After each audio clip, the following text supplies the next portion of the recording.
Hi everyone, my name is Dr. Megan McNeil. I'm a clinical and forensic psychologist.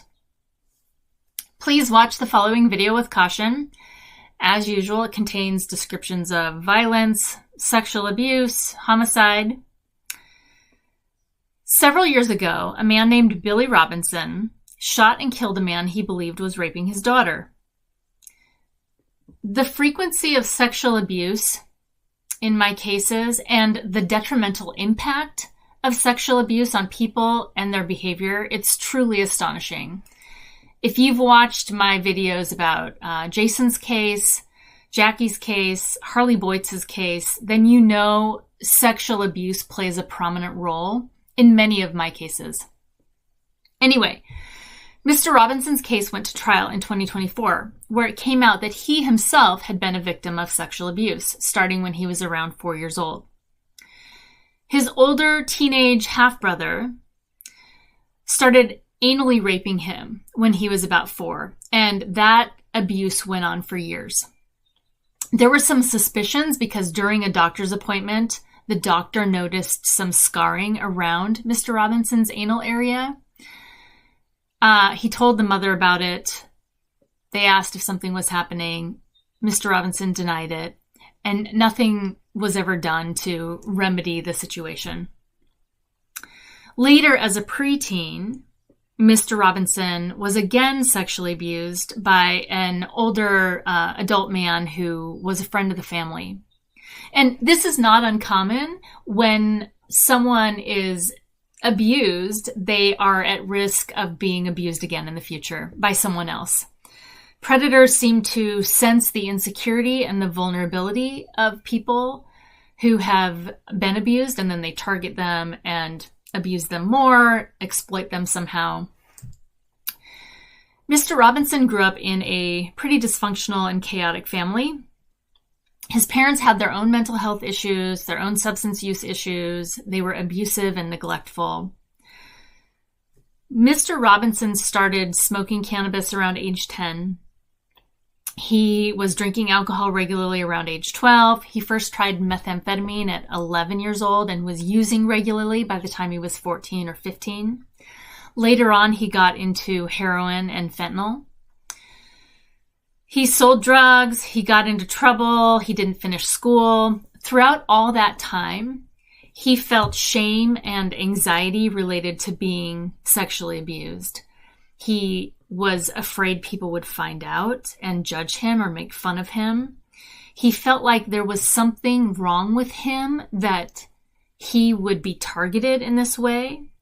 And that because he didn't stop it, that meant he either liked it or he deserved it. Mr. Robinson eventually had a daughter with a woman named Tanisha. That relationship was on again, off again.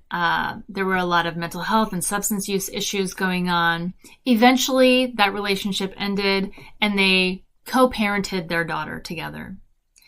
Many years later, Tanisha started dating a man named Chuck. That relationship also ended, and Tanisha started telling Mr. Robinson that Chuck was raping their daughter. And she would say things like, "You need to do something about it," and "How can you let this happen to her?" Mr. Robinson asked his daughter, who was around 12 at the time, if she was being sexually abused, and she denied it. But he didn't believe her because when he was a child, he also denied being sexually abused. His half-brother had been anally raping him for years, and when people asked him if something was happening to him, he denied it. So when his daughter said there's no abuse happening, he didn't believe her.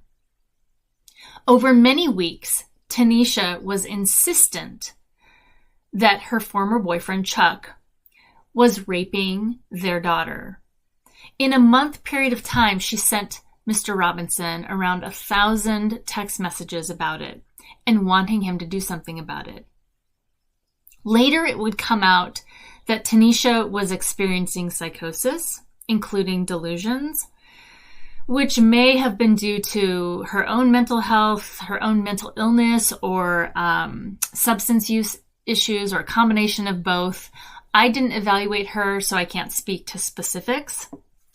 Mr. Robinson met up with Tanisha one evening with the plan to confront Chuck about raping their daughter. They drove to Chuck's house and they were banging on the door. He didn't answer the door. Through an open bedroom window, they could hear him snoring. They yelled, they banged on the door, trying to wake him up, but he didn't answer. Then Mr. Robinson shot his gun into that open bedroom window. He said he was trying to wake him up or trying to scare him. And then they left the house. Later on, Mr. Robinson found out he actually had shot and killed Chuck. 2 of the bullets struck Chuck, one in the head and one in the chest, and he killed him. When Mr. Robinson found out, he had very mixed emotions about it. He said he felt bad about killing Chuck, but that he also felt relieved because now he could be confident that Chuck was not actually raping his daughter anymore. Mr. Robinson and Tanisha were both charged with murder. This case went to trial in 2024, and during trial, Mr. Robinson used the extreme emotional disturbance defense, which is basically that a person's behavior is driven by being so emotionally disturbed at the time about the situation that they overreact with violence and they end up killing someone. That it's not an intentional murder, but it's more an accidental homicide. It brings the murder charge, which carries a life sentence, down to a manslaughter charge, which is usually a 10 to 20 year prison sentence for someone. So the defense argument was that Mr. Robinson had a combination of post-traumatic stress disorder from his own childhood sexual abuse trauma, in addition to severe substance use, and that at the time of the homicide, he was highly distressed and acutely impulsive due to the fear that his own daughter was being raped by Chuck. The prosecutor's argument was that Mr. Robinson has antisocial personality disorder and drug addiction, and that he was not emotionally upset at the time, or not enough to reach a level of extreme emotional disturbance. This is not uncommon in my field, where people with extensive trauma histories are diagnosed with personality disorders, antisocial personality disorder, borderline personality disorder, because they often don't present with classic symptoms of PTSD. The jury found Mr. Robinson guilty of murder, and he was sentenced to life in prison. The same thing happened with Tanisha, his co-defendant. This case is now in appeal status. If you like these videos and you want me to keep uploading them, please hit like or subscribe. I have full videos on YouTube and training videos on Substack. Thanks for watching.